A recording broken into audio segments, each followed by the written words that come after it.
하나님께서 오늘 주신 말씀 말라기 3장 13절부터 보겠습니다. 말라기 3장 13절부터 말라기 4장 6절 마지막 절까지 말씀 함께 나눕니다. 말라기 3장 13절부터 공독합니다. 여호와가 이르노라 너희가 완악한 말로 나를 대적하고도 이르기를 우리가 무슨 말로 주를 대적하였나이까 하는도다. 이는 너희가 말하기를 하나님을 섬기는 것이 헛되니 만군의 여호와 앞에서 그 명령을 지키며 슬프게 행하는 것이 무엇이 유익하리요. 지금 우리는 교만한 자가 복되다 하며 악을 행하는 자가 번성하며 하나님을 시험하는 자가 화를 면한다 하노라 함이라. 그때 여호와를 경외하는 자들이 피차에 말하네. 여호와께서 그것을 분명히 들으시고 여호와를 경외하는 자와 그 이름을 존중히 여기는 자를 위하여 여호와 앞에 있는 기념책에 기록하셨느니라. 만군의 여호와가 이르노라 나는 내가 정한 날에 그들을 나의 특별한 소유로 삼을 것이요 또 사람이 자기를 섬기는 아들을 아낌같이 내가 그들을 아끼리니 그때 너희가 돌아와서 의인과 악인을 분별하고 하나님을 섬기는 자와 섬기지 아니하는 자를 분별하리라. 만군의 여호와가 이르노라 보라 용광로 불같은 날이 이르리니 교만한 자와 악을 행하는 자는 다 지푸라기 같을 것이라. 그 이르는 날에 그들을 살라 그 뿌리와 가지를 남기지 아니할 것이로되 내 이름을 경외하는 너희에게는 공의로운 해가 떠올라서 치료하는 광선을 비추리니 너희가 나가서 외양간에서 나온 송아지같이 뛰리라. 또 너희가 악인을 밟을 것이니 그들이 내가 정한 날에 너희 발바닥 밑에 재와 같으리라. 만군의 여호와의 말이니라. 너희는 내가 호렙에서 온 이스라엘을 위하여 내 종 모세에게 명령한 법 곧 율례와 법도를 기억하라. 보라 여호와의 크고 두려운 날이 이르기 전에 내가 선지자 엘리야를 너희에게 보내리니 그가 아버지의 마음을 자녀에게로 돌이키게 하고 자녀들의 마음을 그들의 아버지에게로 돌이키게 하리라. 돌이키지 아니하면 두렵건대 내가 와서 저주로 그 땅을 칠까 하노라 하시니라. 아멘. 할렐루야. 오늘 이제 말라기 마지막 부분의 말씀을 함께 나누게 되는데요. 성경은 결국 하나님께서 우리를 향하신 사랑의 말씀입니다. 성경에 저주도 오늘 본문에 나오면 저주도 나오고 심판도 나오고 하지만 성경은 결국 하나님의 사랑의 말씀이에요. 우리가 하나님을 떠나지 않고 하나님의 자녀답게 살기를 원하시고 떠났다 할지라도 돌이켜 회개하고 돌아오기를 기다리시는 아버지 하나님의 마음이 담겨져 있다. 우리가 성경을 보면서 하나님의 사랑을 발견해야 되고 그 사랑을 고백할 수 있어야 되고 그 사랑을 누리는 삶을 우리가 살아갈 수 있어야 됩니다. 그런데 현실을 보면 그렇지 않은 경우가 있죠. 우리가 신앙생활하는데도 형편이 나아지거나 또 내가 기도하는 대로 잘 응답되면 좋을 텐데 그렇지 않은 경우들이 있습니다. 신앙생활도 열심히 하고 세상에서도 열심히 살려고 몸부림치는데 형편이 나아지지가 않아요. 어려운 문제들이 해결되지 않는 경우들이 있을 수 있다는 것이죠. 한국교회가 요즘 부흥의 시기가 지나고 정체의 시기도 지나고 이제는 쇠퇴하는 시기가 되었다라고들 이야기합니다. 저도 말씀드렸습니다만 인구 절벽이라고 그래서 아이들을 낳지 않고 어린 아이들이 줄고 청소년이 줄고 당연히 줄어들 수밖에 없는 상황이겠죠. 그런데 꼭 그것만이 이유가 아니다라는 것이죠. 한국교회 역사를 이렇게 되돌아보게 되면 1970년대 우리가 새마을운동 해 나가면서 어쨌든 나라가 성장을 했습니다. 경기가 조금씩 좋아지고 다니던 직장들이 그래도 괜찮았어요. 80년대 거치면서 올림픽 지나고 그래도 1990년대까지는 세상의 사람들도 다 이렇게 잘 조금씩 형편이 나아지던 시기였습니다. 잘 살아보세요 하면서 조금씩 형편이 나아졌죠. 그런데 IMF를 겪고 그 이후에 2000년대 들어서면서부터 그렇지 못했습니다. 그래서 70년대, 80년대, 90년대 초까지만 해도 교회를 개척하면 무조건 부흥했습니다. 그런데 시대가 달라지고 말았다라는 거죠. 요즘은 개척한다? 사람들이 말립니다. 왜 이렇게 돼버렸는가 생각을 해보면요. 신앙생활하고 교회 다닌다고 해서 교회 안 다니는 사람보다 특별히 나아지는 게 없더라는 거예요. 오늘 13절 보게 되면 여호와가 이르노라 너희가 완악한 말로 나를 대적하고도 이르기를 우리가 무슨 말로 주를 대적하였나이까 하는도다 라고 하나님께서 그들을 책망하십니다. 그 이스라엘 백성들이 지금 포로에서 돌아왔고 나름대로 열심히 살려고 하는 그런 상황이죠. 신앙도 다시 열심히 하려고 하는 그런 상황입니다. 신앙생활도 열심히 하려고 하는 상황인데 이들이요 현실을 보니까 그렇지 않았어요. 그래서 이들이 완악한 말로 하나님을 대적했다 라고 하나님께서 책망을 하십니다. 14절에 이는 그들이 무슨 말을 했느냐 너희가 말하기를 하나님을 섬기는 것이 헛되니 만군의 여호와 앞에서 그 명령을 지키며 슬프게 행하는 것이 무엇이 유익하냐라고 말합니다. 그러니까 하나님 잘 믿는 것이 나에게 무슨 유익이 있느냐라는 거죠. 여기에서 출발점이 잘못됐다라는 거죠. 신앙생활은 내게 유익함을 가지려고 한다, 세상적인 어떤 부유함을 누리려고 한다, 여러분 그렇다면 출발점이 잘못됐다라는 거죠.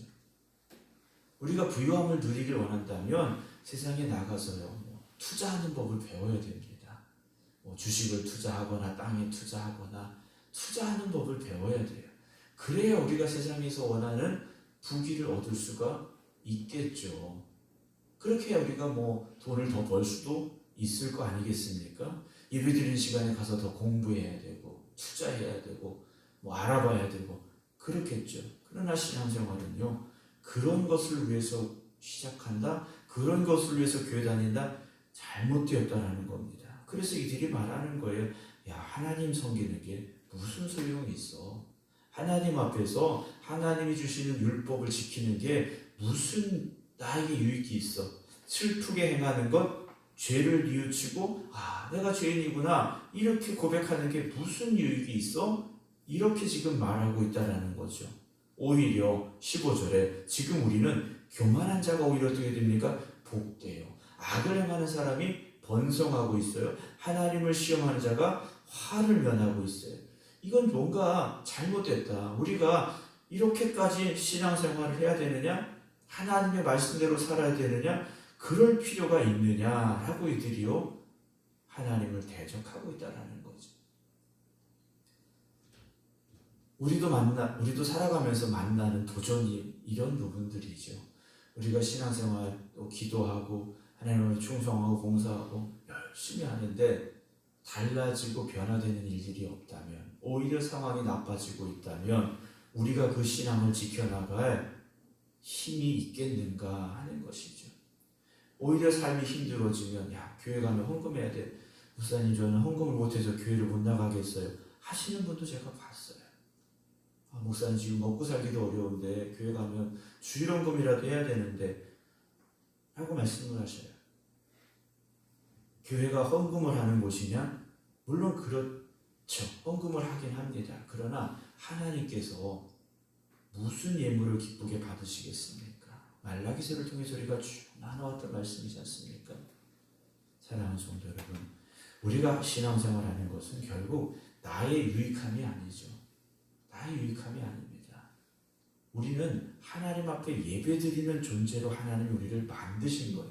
하나님을 경외하라고 우리를 부르셨다라는 거죠. 16절에 보면 그때 여호와를 경외하는 자들이 피차에 말하매 여호와께서 그것을 분명히 들으시고 여호와를 경외하는 자와 그 이름을 존중히 여기는 자를 위하여 여호와 앞에 있는 기념책에 기록하셨느니라. 만군의 여호와가 이르노라 나는 내가 정한 날에 그들을 나의 특별한 소유로 삼을 것이요 또 사람이 자기를 섬기는 아들을 아낀같이 내가 그들을 아끼겠다 하십니다. 물론 이 땅에 살면서 우리가 누리고 싶은 것들을 누리고 세상 사람들이 말하는 그런 부유함도 누리고 그러면 좋겠죠. 그러나 그렇지 않을 수도 있습니다. 경제적인 어려움을 겪을 수도 있고 또 육신의 질병을 겪을 수도 있습니다. 그러나 그런 아픔과 고통을 겪어가면서 야, 내가 신앙생활 해야 될 필요가 있을까? 라는 고민을 한다면 이건 잘못됐다라는 거죠. 그건 문제가 있다라는 겁니다. 제가 목회를 처음 나갔을 때 1999년에 첫 목회를 제가 충남 보령에 첫 목회를 나갔어요. 첫 목회지에 가면서 제가 알고 간 것과는 전혀 다른 상황들이 많이 있더라고요. 그래서 경제적으로 일단 힘들었습니다. 갔을 때 경제적으로 힘들었어요. 그때 처음 사례비를 받았는데 70만 원이 정해진 사례비였어요. 70만 원이 정해진 사례비였는데 교회가 가보니까 당장 차가 폐차될 상황이었더라고요. 그래서 할부로 차를 샀어요. 할부로 차를 사고 뭐 어떻게 되겠지 하고 할부로 차를 샀어요. 근데 뭐 없지 않습니까? 경제적으로 어려운 거예요. 그래서 사례비를 못 받는 달이 생겼어요. 사례비를 70만 원씩 받다가 그때 이제 제가 대학원 마지막 학기로 이제 하고 있었는데 사례비를 못 받는 거예요. 70만 원인데 사례비를 주시는데 그때 전사죠. 전사님 이번 달에는 교회 재정이 이렇게 돼서 이것밖에 못 드리겠어요 하고 주셨는데 제 기억으로 아마 40만 원을 주셨던 것 같아요. 그때 이제 큰 아이도 태어났을 때예요. 얼마나 힘들고 어렵습니까? 그런데 마음속에 그런 생각이 들었어요. 야, 내가 이렇게까지 해서 목회를 해야 될까라는 생각이 제 마음속에 들었어요. 야, 이거 내가 목회를 계속 해야 될까? 아이도 태어나고 해야 될까라는 고민이 들었어요. 내가 무엇 때문에 내 젊음을 바쳐서 이 힘을 다해서 해야 될까라는 고민이 저에게도 들었어요, 사실은. 그런데요, 그 자리를 지켰습니다. 지켰어요.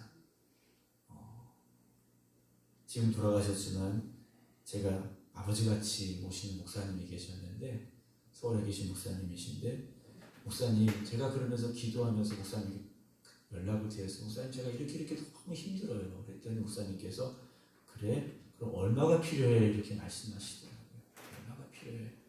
그런데요, 그때 마침 목사님께 그 교회 여선교회에서 목사님 선교가 필요한 곳이 있으면 쓰세요 하고 갖다 주신 게 있었대요. 근데 그 금액이 차 할부를 갚을 만큼의 금액이었어요. 그래서 그걸 갖고 나니까 경제적인 어려움이 그래도 조금은 해결이 되는 그런 상황을 제가 체험을 했거든요. 근데 그 뒤로부터는요, 제가 먹고 사는 문제로 고민하진 않습니다. 목회를 잘해서가 아니라 먹고 사는 문제에 대한 고민을 그때 이미 저는 내려놨습니다. 하나님께서 먹이시는구나, 하나님께서 입히시는구나 라는 그런 어떻게 보면 믿음이겠죠. 그런 믿음을 가지고 제가 살아가고 있습니다. 근데 제가 성도들을 보면 안타까운 게 그런 부분들이에요. 아유, 목사님은 목사님이니까요 라고 말씀하실 때 너무 마음이 아파요. 목사님이니까 그렇게 사시겠지만 저는 안 돼요, 저는 어려워요 하시는 말씀을 하실 때 제가 너무 마음이 아파요. 하나님께는요, 하나님 앞에서는 목사인 저나 또는 목사가 아닌 성도들이나 똑같은 분들이에요. 오늘 주님께서 분명히 말씀하셨어요. 내가 정한 그날에 그들을 나의 특별한 소유로 삼겠다. 자기를 섬기는 아들을 아낌같이 내가 그들을 아끼겠다 하셨거든요. 하나님께서는요, 우리의 필요한 만나를 채워주십니다. 목사님 교회 다니고 부자 되나요? 부자 안 될 수도 있어요. 그러나 하나님께서 우리의 필요를 분명히 채워주십니다.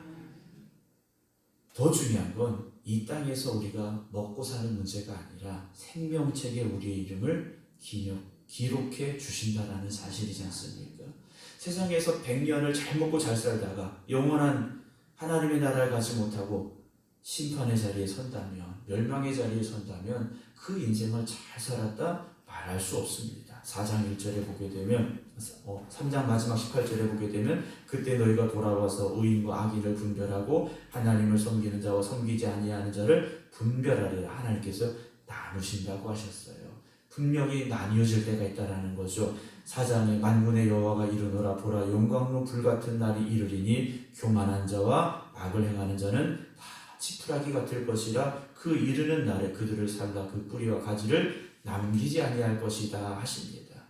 하지만 2절에 보면요, 내 이름을 경외하는 너희에게는 공의로운 해가 떠올라서 치료하는 광선을 비추리니 너희가 나가서 외양간에서 나온 송아지같이 뛰리라. 주님께서 약속해주고 계십니다.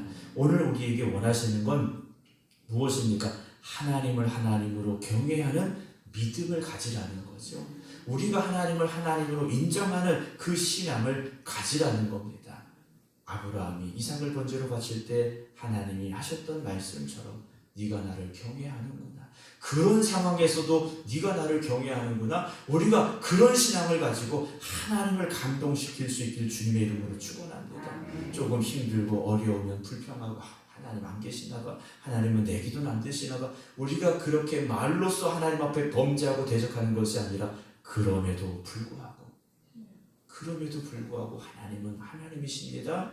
하나님을 향한 경외감을 가질 때, 하나님을 경외하는 신앙을 가질 때 하나님께서요 우리에게 은혜 주시는 것이고 우리를 사랑하시는 그 축복을 허락하여 주실 줄로 믿으시기 바랍니다. 3절에 또 너희가 악인을 밟을 것이니 그들이 내가 정한 날에 너희 발바닥 밑에 재와 같을 것이다 말씀을 하셔요. 이제 어떻게 됩니까? 4절 너희는 내가 호렙에서 시내 산에서 온 이스라엘 위에 내 종 모세에게 명령한 법 곧 율례와 법도를 기억하라. 하나님의 말씀을 기억하고 살라는 겁니다. 하나님 이렇게 말씀하셨지, 내가 이렇게 살아야 된다고 하나님께서 말씀하셨지, 잊지 말라는 것이죠. 보라 여호와의 크고 두려운 날이 이르기 전에 내가 선지자 엘리야를 너에게 보내리니. 시기적으로 보면 이미 엘리야 선자는 왔다 간 시점이에요. 그런데 엘리야를 보내시겠다고 하시죠. 이 엘리야는 우리가 신약 성경으로 가면 세례 요한이라고도 보기도 합니다. 어쨌든 하나님께 선자를 보내시겠다. 왜 보내시느냐? 6절입니다. 마지막 말라기 4장 6절. 그가 아버지의 마음을 자녀에게로 돌이키게 하고 자녀들의 마음을 그들의 아버지에게로 돌이키게 하리라. 하나님과 우리 안에 회복의 역사가 일어나기를 하나님은요 기대하고 계시다라는 거죠. 하나님께서 천지 만물을 창조하시고 에덴이라는 낙원을 만드시고 그 안에서 아담과 하와가 복되게 살게 하셨어요. 부족함이 없게 살게 하셨어요. 그러나 욕심을 가지고 범죄하여 하나님 대적할 때 에덴에서 추방이 되고 말았지 않습니까? 하나님의 자녀의 자리에서 쫓겨나고 말았다라는 거죠. 그러나 하나님은 왜 우리를 부르시느냐? 그 자리로 다시 우리를 회복시켜 주시기 위해서 우리를 지금도 부르고 계시다라는 것을 기억하시기 바랍니다. 신앙생활 열심히 할 필요가 있습니까? 당연히 해야 합니다. 당연히 해야 되는 겁니다. 왜냐하면 우리는 천국의 소망을 가진 사람들이고 천지 만물을 창조하신 하나님을 경외하는 사람들이기 때문에 오늘도 하나님을 향하여 믿음의 발걸음을 한 걸음 더 내딛어 가시면서 세상에서 힘들고 어렵지만 하나님은 나의 아버지이십니다. 나는 하나님을 경외하며 살겠습니다. 이 땅에서 하나님의 뜻을 이루겠습니다. 그 신앙은 잃지 않기를 주님의 이름으로 축원합니다. 기도하겠습니다. 살아 역사하시는 하나님께서